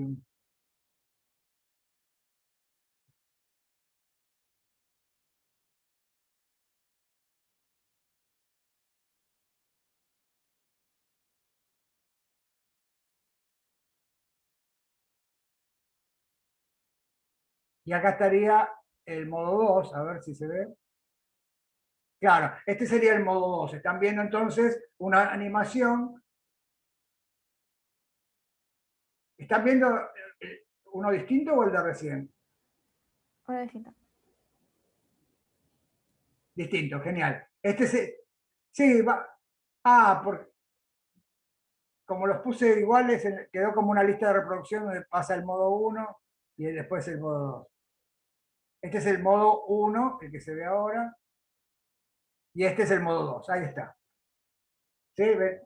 Entonces, acá piensen eso, que se satisface que todas las partes móviles se están moviendo con la misma frecuencia y pasan por la posición de equilibrio en el mismo instante. Y acá pasa lo mismo, es otra manera. Esto estaría asociado a la coordenada normal 1 y se mueve más lento, ¿ven? Y todas las partes móviles se mueven con la misma frecuencia y en fase. Estas animaciones son muy fáciles de hacer, ¿sí? Pruébenlo porque les va a dar mucho gusto hacerlas.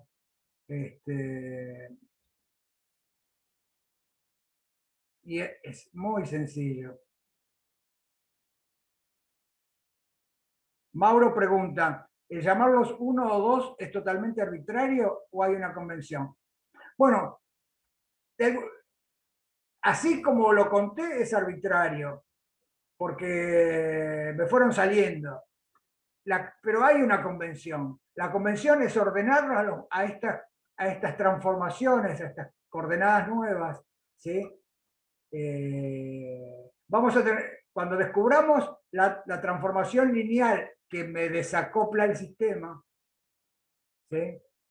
Y esto les tiene que sonar de matemáticas, vamos a encontrar las frecuencias estas de cada modo. Y las vamos a ordenar de menor a mayor. Entonces vamos a llamar 1 a la que tiene menor frecuencia. ¿Sí? Y después a la que tiene la frecuencia mayor. Y Flor pregunta, ¿por qué el modo 2 se mueve más rápido? Porque el modo 2 se mueve más rápido porque la fuerza restitutiva que sufren las partes móviles cuando lo aparto opuesto es mayor que la fuerza restitutiva que sufren las partes móviles cuando los aparto para el mismo lado. Porque cuando los aparto para el mismo lado, el resorte del medio no interviene. Y entonces la fuerza restitutiva, por unidad de masa y de desplazamiento, es K sobre M. Por eso la frecuencia es menor del modo 1. Claro, y es lo que dice, porque Sebastián dice eso. Porque por la frecuencia es mayor, porque tenés el resorte del medio. No, Sebastián, Patricio, bueno, y Flor dice que lo entendió. Genial. Entonces,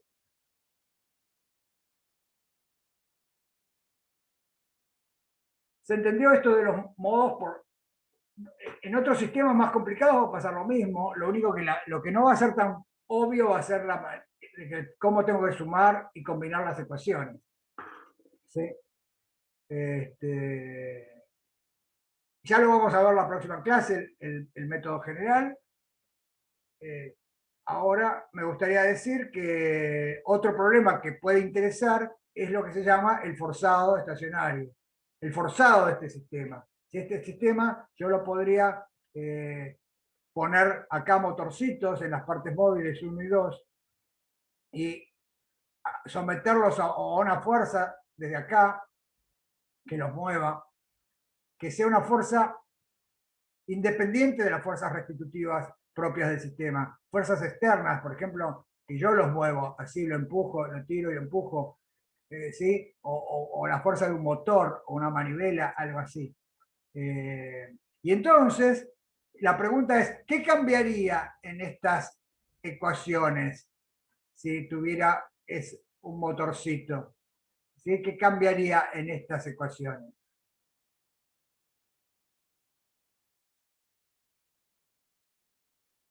Claro, Mauro dice tendría una fuerza armónica. Sí, tendría una fuerza armónica externa, ¿sí? Y Tomás dice, y Juan también,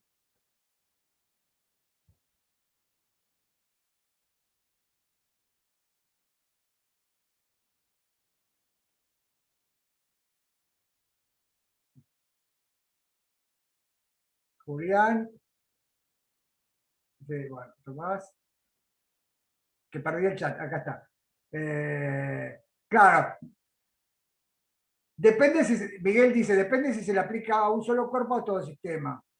¿Sí? Claro. Por ejemplo, si le aplico desde acá una fuerza a la parte móvil A, la ecuación para la parte móvil A va a tener, como comentó alguien recién en el chat, va a tener otro término acá, que va a ser la fuerza externa sobre la parte móvil A. Y entonces la ecuación, esa fuerza externa no va a depender de si sub A y de si sub B. Entonces, cuando pase todos los si sub A y si sub B para el mismo lado, como hicimos acá, me va a quedar una ecuación no homogénea. O sea, lo que quiero decir es que el forzado va a tener una ecuación igual a esta, pero con inhomogeneidades. Cuando fuerzo solo la parte móvil A, la inhomogeneidad va a estar en la ecuación de la parte móvil A. Si le pongo una fuerza externa a la parte móvil B, la inhomogeneidad también va a estar en la parte móvil B. Entonces, pero es decir que va a haber como inhomogeneidades en las ecuaciones y estas ecuaciones no van a quedar igualadas a cero. Lo importante es que, por más que esté forzada solo una parte, cuando se combinan las partes móviles para pasar a ecuaciones desacopladas, acá va a estar la inhomogeneidad en las dos. Fíjense eso. Que no importa si forzo solo una parte móvil, porque cuando se combinen, la inhomogeneidad va a estar en las dos. ¿Lo ven eso? Entonces, a eso iba esta observación, que fíjense que los modos normales, si uno sabe hacer los modos normales, también sabe resolver el forzado estacionario, como les enseñaron en Física 1, de que la solución más general del forzado es la solución del homogéneo, que son los modos, más la solución particular, que es el de la fuerza externa. ¿Está bien? Y entonces, en el problema forzado estacionario y en el problema de modos normales, cuando se apagó la excitación impuesta por las condiciones iniciales, lo que va a subsistir, lo que se llama forzado estacionario, va a ser el movimiento de todas las partes móviles del sistema que se mueven con la misma frecuencia que la impone la fuerza externa y que pasan por la posición de equilibrio simultáneamente. Es decir, que hay una analogía matemática formal, no física porque no son iguales, pero es más, el movimiento de modos normales se obtiene mediante una evolución libre del sistema. El sistema se lo aparta del equilibrio y se lo deja que oscile libremente, mientras que el forzado estacionario, las condiciones iniciales no importan porque es la solución particular, ¿no? Esto es una cosa matemática, pero que tienen que entender.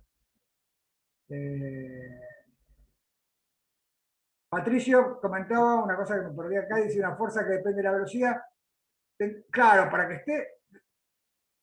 Esto es un truco que se suele hacer, decir, bueno, si hay una pequeña fuerza disipativa y espero el tiempo suficiente, lo único que va a prevalecer es el movimiento asociado con la fuerza externa, porque la solución del homogéneo se va a ver apagado porque la solución del homogéneo tiene esa parte exponencial que decae, ¿no? Entonces, un poco es una cosa, una trampita que hacemos para tratar estos problemas sin agregar disipación y decir, bueno, la disipación es poquita, de manera tal que no me cambia los modos normales, pero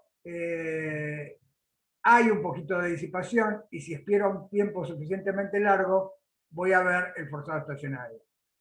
¿Sí? Eso es el forzado estacionario.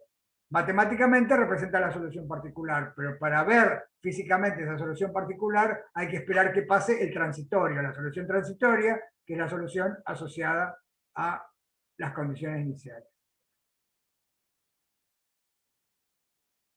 Bueno, por último, quería decir algo sobre la energía.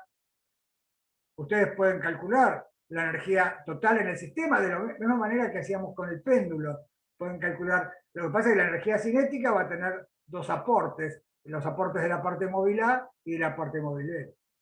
Y la energía potencial, bueno, va a depender también de las posiciones relativas de la parte móvil A y B, porque es la energía de los potencial almacenada en los resortes, la energía elástica, ¿no? Y eso depende de cada resorte. Todo eso son cosas que ustedes saben hacer, porque saben escribir un medio de la masa por la velocidad de la parte móvil A al cuadrado y un medio de la masa por la velocidad de la parte móvil B al cuadrado. Y si usan el cambio de coordenadas, van a ver que mágicamente la energía cinética se puede expresar en las coordenadas normales como una forma cuadrática, igual que si fuera si sub a al cuadrado y si sub b al cuadrado, con otros factores, pero bueno. Lo importante es que mágicamente desaparecen los términos cruzados en si sub a y si sub b. Fíjense que como si sub 1 era si sub a más si sub b, y como si sub a era si sub 1 más si sub 2, cuando hago un medio de la masa por si sub a al cuadrado, esperaría tener el cuadrado de este más el cuadrado de este más el doble producto.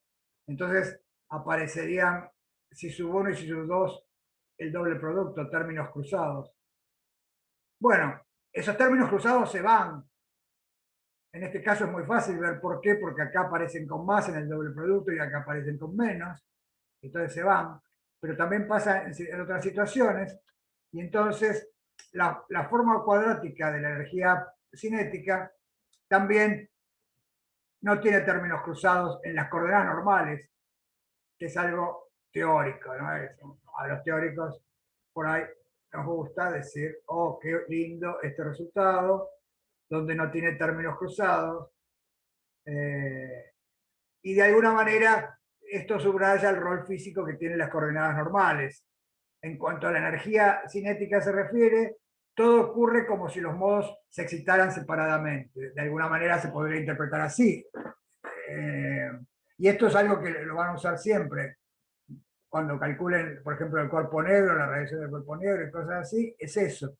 En definitiva, es como que los modos, todo ocurre como si los modos se excitaran separadamente. Y entonces la energía total se escribe en función de las amplitudes de los modos normales, sin hacer referencia a las partes móviles. Ese es un resultado teórico interesante. Bueno, ¿alguna pregunta que quieran hacer acá, a esta altura? Profe, yo quería consultar sobre qué hubiera pasado si hubiéramos tomado, en vez del origen en los relajamientos, desde un origen común. ¿Cambiaría mucho las ecuaciones?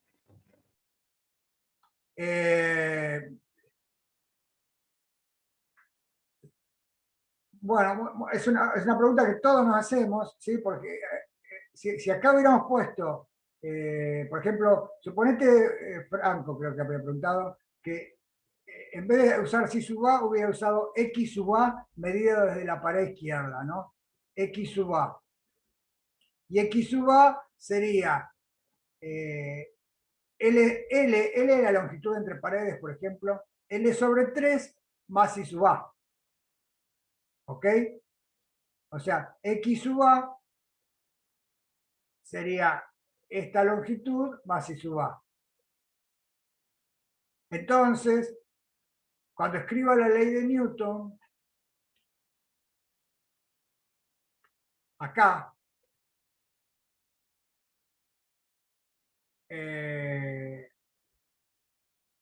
acá en vez de si sub A, voy a escribir, ¿qué va a quedar, Franco, en vez de si sub A acá, si hubiera usado X1 o X sub A? X sub A menos L0. Perfecto. Acá hubiera quedado X sub A menos L0. Y acá hubiera quedado X sub B, que es psi sub B menos 2L0, menos, acá hubiera quedado X sub B menos XA, menos L, creo, ¿no? Te das cuenta que este proceso, cuando paso todas las X sub A para... La derivada segunda no cambiaría, ¿no? Eso también, fíjate, que la derivada segunda no cambiaría, sería X2.A porque la constante no aporta nada a la derivada segunda. Y acá me introduciría un término que no depende de X. Me quedaría el X más otra cosa, menos K sobre M por L. Y acá me quedaría K sobre M por otra constante. Entonces, cuando pase todo para un lado, voy a obtener X sub A, 2 puntos. Acá obtendría menos 2K sobre M, X sub B. Y acá obtendría K sobre M, X sub B. Pero acá me quedaría una constante. ¿Está bien? Y entonces me quedaría un sistema homogéneo donde ahora voy a tener que imponer la condición inicial a X sub A. Pero mientras que antes le imponía a que X sub A valiera, a que si sub A valiera un valor, ahora es ese valor más otra constante. Te das cuenta que solo te transforma el sistema de ecuaciones que tenías antes, que era homogéneo, ahora te lo transforma, te mantiene una inhomogeneidad que tiene que ver con dónde elegiste los orígenes. ¿Lo ves, Franco? Sí, sí, perfecto. Y entonces la solución más general es la solución del homogéneo más una constante, y esa constante te va a arreglar más la solución particular, y la solución particular va a ser una constante. ¿Sí? La solución particular va a ser siempre la que represente el equilibrio en estos problemas. Entonces yo elegí el equilibrio cero para sacarme de encima de esa constante. Entonces eso es un método que conviene hacer siempre, ¿no? ¿O alguna otra pregunta?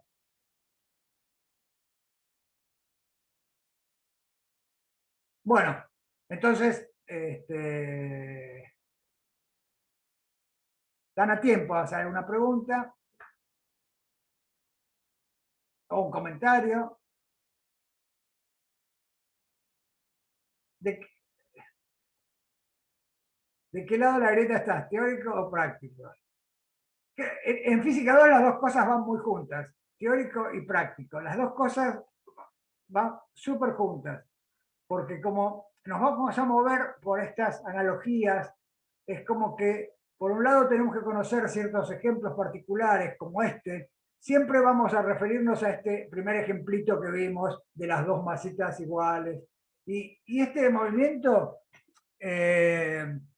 después por más teoría que hagamos, siempre podemos recurrir a este ejemplo que entendimos bien prácticamente. Entonces siempre podemos decir, esto juega el papel que jugaba en el primer ejemplo tal cosa. Entonces creo que de los dos, Teo, de los dos lados hay que estar, con un pie en cada lado. Bueno,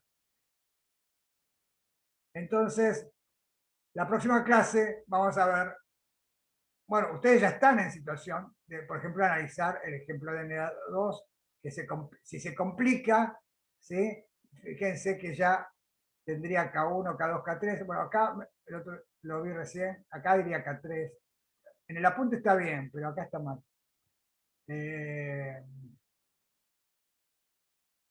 Bueno, y entonces, en estos casos conviene pasar a notación matricial. Y la notación matricial es definiendo un vector columna que tenga psi sub A y psi sub B.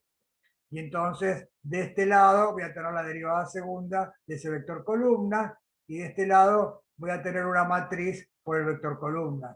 Y entonces, con n igual a 2, ejemplos más complicados, me los voy a escribir así, con esta notación de vectores columna. Y con n igual a 3, los voy a escribir así, con esta notación de vectores columna, y con n igual a 4, lo voy a escribir igual, y así.